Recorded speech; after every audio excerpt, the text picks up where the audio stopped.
자, 여러분들 57회죠. 57회 실무에 관한 해석 강의 드리겠습니다. 문제는 그죠? 문제 1번, 2번, 4번 순으로 풀 거고요. 그 다음에 5번, 3번 이렇게 있죠. 재무회계 풀고 원전세, 부가치세 뭐 이렇게 형식으로 풀어드릴 거고요. 누누이 매회차 말씀드리지만 우리가 감점을 하지 않도록 일반 전표 할 때는요. 우리가 이제 경비하고 거래처하고요. 그 다음에 우리가 타계정 대체 및 있죠. 이중 거래처의 논점을 좀 이해하시면 좋겠고, 매일 매출 전표도 유형이 중요하고요. 경비와 이중 거래처 특히 그런 카드에 대한 거래를 정확히 좀 이해하시면 좋겠고요. 결산할 때는요. 말 그대로 우리가 자동과 수동이 있었는데 수동부터 먼저 해야 되죠. 근데 자동사항 5개 중에서 우리가 매출원가, 감가상각비, 이충이, 대손충, 대충, 법인세 비용이 있지만 그 중에 우리가 수동으로 해야 될 사항도 있죠, 그죠? 대손충당금 환입하고요. 그 다음에 재고자산 감모손실은 수동으로 해야 된다는 사실도 인지하고, 그 다음에 정상간무는 회계 처리 합니까, 안 합니까? 안 한다, 그죠? 그거는 자연스럽게 흘러간다는 거. 그러니까 비정상 간무만 딱 회계 처리하면 돼요. 타계정 걸고요. 그 다음에 우리가 원전세 할 때 다른 건 모르겠지만 기본적으로 그죠? 부양가족의 기본공제 여부에 따라 결정되는 있죠. 보험료와 기부금은요. 꼭 좀 알아야 될 것 같습니다. 그래서 보험료와 기부금은 기본공제 대상 부양가족만 가능하니까 기본공제가 아닌 자한테 지출돼 있죠. 보험료와 기부금이 있으면 배제해야 된다는 사실도 좀 알면 좋겠고요. 그 다음에 이어가지고 직계존속의 교육비하고요. 형제자매의 신용카드 사용액 되지 않고요. 그 다음에 소득자 본인만 가능한 거 4개 또 기억나야 되죠. 대학원비하고요. 주택청약종합저축하고 연금저축하고 정치자금 이렇게 4개는 부양가족은 되지 않고 본인만 가능하다는 거. 이렇게 하면 반 정도는 맞출 수 있고 나머지는요. 의료비의 범위에 속하느냐, 교육비에 되냐 마냐. 신용카드 중에서 있죠. 우리가 다른 한도가 있는 전통시장이랄지 대중교통 매체에 별도로 입력할 수 있냐 없냐 뭐 이런 여러 가지 있죠. 법정기부금이냐 지정이냐 뭐 이런 거 있지 않습니까? 그런 판단하는 문제가 나타나죠, 그죠? 그래서 그런 것들 위주로 여러분들이 이걸 차분하게 하시면 될 것 같습니다. 자, 어떤 논점이 있는지 한번 보겠습니다. 자, 6월 2일자 그래 보겠습니다. 정우라는 말이 나타났으니까요. 여러분들은 여기에 정우다, 그죠? 여기 선급금을 당좌 수표로 원재료 매입이니까 선급금 내고요. 요거 밖에 없습니다. 어려운 논점 아니죠. 뭐 기본적인 문제. 이거는 뭐 회계 1급 문제도 아니에요, 솔직히. 회계 2급 문제예요. 간단하잖아요. 뭐 어떤 행위 자체가 옛날의 거래를 알아가지고 제가 하는 것도 아니고 단순하게 선급했다 이거밖에 없지 않습니까? 서비스 문제라고 보시면 되겠습니다. 6월 15일자 그래 볼게요. 서울상사 여기는 굉장히 있죠. 거래처 좋아하네요. 서울상사에 대한 단기 대여금 100만 원이 대손 주의해야 된다, 그죠? 단기 대여금에 초점을 맞춰야 되죠. 그래서 확정이 대손 처리되었다. 단기 대여금에 따른 대손 충당금을 조회해서 회계 처리할 것. 자, 그러면 우리가 이제 대손 났다고 하면 이 시점에 충당금을 조회해봐야 되죠. 근데 단기 대여금에 붙어 있는 설정된 있죠. 합산해서 찾습니다. 그래서 6월 15일자 대여금을 찾아갑니다. 대여금에 붙어 있는 있죠. 충당금이 없다는 사실을 확인하고, 그죠? 그리고 우리가 여기에서 이거 단기 대여금 그죠? 이거 못 받게 되었다, 그죠? 이거 누구 겁니까? 서울상사 100만 원 이거죠? 그 다음에 여기 뭡니까? 기타의 대손상각비 있죠? 이렇게 하면 되겠습니다, 그죠? 꼭 알아야 됩니다. 세무이금은 기타의 대손상각비가 더 많이 출제되었다는 사실입니다. 이렇게 좀 보시면 되겠고요. 자, 6월 30일자 그래 볼게요. 당사는 본사 영업부라는 말이 있죠. 경비를 구분해야 됩니다. 건물의 일부를 임대하고 있대요. 임대 보증금에 따른 간주임대료의 부가치세 50. 간주임대료는 말 그대로 있죠. 우리가 임대료를 간주하는 금액이고 부담한 자의 세금과 공과를 처리한다. 여기 이제 회계 처리 방법인데요. 예수금 개정을 한다 이렇게 되어 있네요. 자, 세금과 공과 여기 판관비가 되겠습니다. 영업부니까 50만 원. 대변에 그죠? 부가세 예수금 되겠습니다. 자, 이거 기본적인 있죠. 우리 부동산 임대 공급가액 명세표 할 때 그죠? 회계 처리 방법을 숙지했다라면 충분히 알 수 있는 부분이다 보시면 되겠습니다. 자, 자본 문제가 하나 나와야 되는데 아니나 다를까? 이번에 자본 문제가 출제되네요. 주총에서 결의했어요. 자사주 200주, 액면 500원. 그럼 이거는 1000만 원이 될 건데요. 자본금이. 요 놈을 한 주당 3,000원에 매입하여 소각하고 대금은 현금 지급하였다. 이렇게 돼 있네요. 이거 5,000원 감하기 위해서 한 주당 뭐예요? 3,000원밖에 안 줬으니까 한 주당 2,000원씩 뭐예요? 뭔가 자본거래에서 뭔가 차익을 남겼다는 거 아니겠습니까? 그래서 자, 자본금 1,000만 원 감합니다. 근데 대가로는 지금 현금으로 3,000주에 얼마가 줬냐면 2,000주 곱하기 3,000원이니까 이거 600만 되고요. 이거는 감자에 따른 있죠. 감자 차익 되겠습니다. 자, 어려운 개념 아닌데 여기서 근데 문제가 되려면 감자 차손 같은 걸 내 가지고 그죠? 상계하게끔 하는 게 전형적인 문제인데 이 문제는요. 그런 얘기는 아니다 그죠? 근데 만약에 여기에서 감자 차손이 있다면요. 잔액이 있었다면 상계이 되죠. 근데 세무위급에서는 제시를 해주는데 만약에 못 믿어오면 7월 3일자에 가서 가지고 이쪽에 보면 감자에 따른 차익만 지금 제가 이거 400을 한 거지 그죠? 감자 차손이 자본 조정이 없다는 사실을 확인할 수 있습니다 그죠? 그러니까 그렇게도 확인을 할 수 있는데 세무위급에서는 만약에 감자 차손이 있다고 하면 반드시 뭡니까? 제시를 하는 게 일반적입니다. 감자 차손의 잔액은 얼마 있다 이렇게 보시면 될 것 같습니다. 7월 3일 뭐 그렇게 많이 어려운 게 아니고 여러분들은 최고 어려운 유형이 뭘까요? 바로 주식 발행기에 끼우고 있죠. 주식 발행기에 끼워가지고 주식 할인 발행 차금을 나타냈을 때 주식 발행 초과금 있는 잔액 있죠. 그걸 꼭 있죠. 기본 개념으로 해서 실기적으로 익히면 좋을 것 같습니다. 자, 그 다음에 7월 12일이 되나요? 자, 7월 12일이 만약에 이게 X 복수 답안이 되어 있는데요. 이걸 만약에 출제를 했다라면, 이거는 당연히 뭐가 되겠습니까? 합격률이 33%가 아니고 한 29% 정도 되지 않을까 이렇게 봐요. 복수 답안 때문에 33%가 된 거예요. 근데 지금 밑에 방점에 보면 왜 복수 답안이 되었냐면 수출 대금 5만 원을 그죠? 전액 외화 상태로 보유하고 있다 이거잖아요. 다 받았는데 보유했다 해서 복수 답안이 나왔습니다. 그러니까 수출 대금 5만 원을 그죠? 보유 중이라는 단서를 없애면 어떻게 될까요? 없애고 제가 회계 처리를 해보겠습니다. 해봐야 되죠. 복수 답안이 안 됐을 때 회계 처리를 해보려는 거예요. 왜냐하면 이 기말에만 자꾸 있잖아요. 외환회계가 나타나니까 기중 외환회계를 잘 그죠? 샘플링이 별로 없습니다. 그래서 뭐 아주 귀한 샘플인데 이걸 사장하기는 그래서 한번 해볼게요. 자, 그러면 여러분들 보면 이거를 7월 5일 날에 지금 선적을 했다는 말이 보이시죠? 그리고 지금 현재는 언제입니까? 7월 12일이잖아요. 그죠? 기중이니까 외환 차익이냐 차손이냐. 그리고 지금 보니까 외상 매출금이죠. 그럼 자산이 증가했으면 외환 차익, 자산이 감소했으면요. 외환 차손이 될 겁니다. 그리고 그것만 따라가시면 될 거 아니에요? 7월 5일 날 한 줄 얼마입니까? 1,200원이니까 이때 제품 매출하고 5만 불이니까 이게 6천만 원 되나요? 6천만 원 되네, 그죠? 그러니까 이때 7월 5일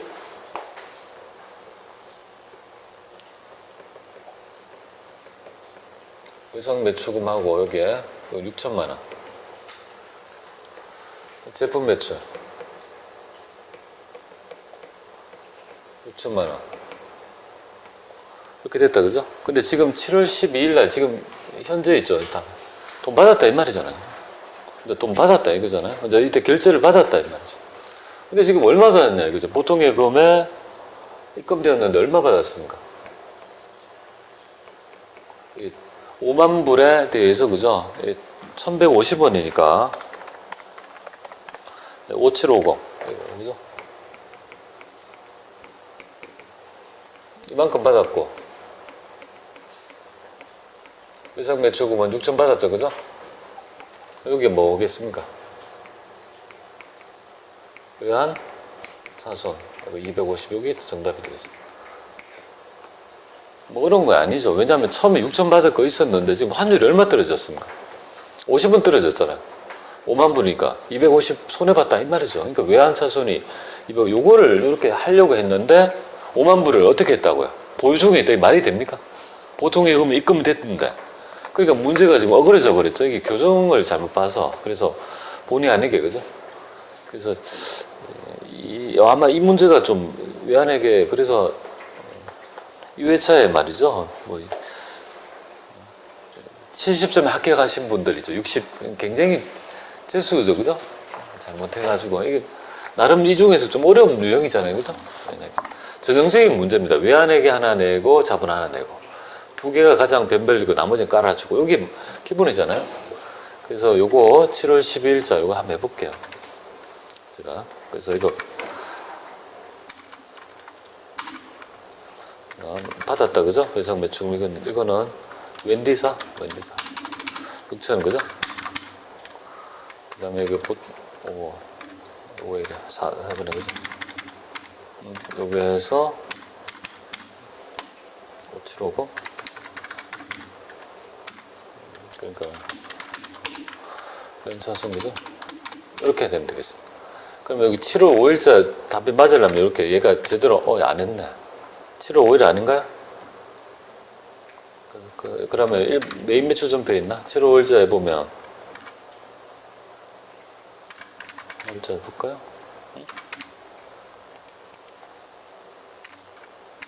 07월 05일 여기 있네요. 여기 웬디 사건 이렇게 밑에 하단에 보시니까 어떻게 됩니까? 밑에 이걸 확인할 수 있죠. 6천만 원 이렇게 된 걸 지금 받았다 이 말이잖아요, 그죠? 이렇게 레파토리가 되는 겁니다. 자, 그래서 복수 답안 왜 됐는지 좀 말씀드렸습니다. 그 다음에 메인 매출 전표 갈게요. 1월 15일 자, 유형 구분하고 분개해 보겠습니다. 자, 기기장치의 내용 연수를 연장시키는 주요 부품 교체를 하고요. 3,300 당좌수표 직업 종이세금 계산 수치 그럼 51번 되겠습니다. 그래서 이거는 주요 부품이니까 기계장치 부품 3,000 경합 종이세금 계산서니까 넘깁니다. 그죠? 분계는요. 당좌수표 3번 해가지고 여기에 지금 기계장치의 내용 연수를 연장시킨다는 말이 자본적 지출을 얘기하는 거다, 그죠? 당좌수표 직업 당좌예금 빠져나가겠습니다. 자, 요거밖에 없다, 그죠? 자, 요거 하나 해보시면 되겠고 1월 31일자 자, 영업부 나왔습니다, 그죠? 영업부 나왔으니까 경비가 나타날 거라고 봐야 돼요. 사무실 사용 목적으로 임차할 건물을 강남 공인중개사로 소개받고 이와 관련된 있죠. 당사 수수료 55만 원을 포함하여 이차목에 동시에 중개 수수료, 그죠? 임차 현금 영수증 수치. 그럼 현금 영수증이니까 이거 매입세 공제가 가능하고요. 그러니까 현금 61번 현과가 되겠습니다. 55만 원 이렇게 하면 지가 들어갈 것이고 중개 강남중개사 분계는요. 현금 영수증이니까 보통 예금 이체죠, 그죠? 현금으로 받았으면 1번인데요. 보통 예금이니까 3번으로 가셔가지고 여기에 수수료 비용이 있다, 그죠? 근데 뭘로 받냐 보니까 영업부 사무실이니까 판관비로 갑니다. 판관비로 가고 돈은요. 보통 예금을 싸줬다. 이렇게 하셔야 될 것 같습니다. 보통 예금 되겠습니다. 자, 그 다음에 2월 1일자 그래 볼게요. 자, 캐나다의 밴쿠버 상사에 원재를 수입하면서 인천세관으로부터 전자세금 공급대가 550을 받고 그러네요. 살짝 관세를 끼워서 합해서 90만 원을 현금으로 지급하고 부가가치세와 관세를 합해가지고 그럼 여러분들 관세는 얼마일까요? 40만 원 되겠습니까?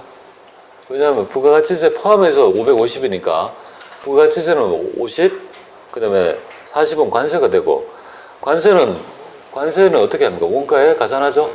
그러니까 원재료 가액에 지불해야 되니까 540만 원이 결국은 뭐야? 그 원재료가 될 건데요. 근데 그렇게 하려고 하니까 얘가 뭐라고 합니까?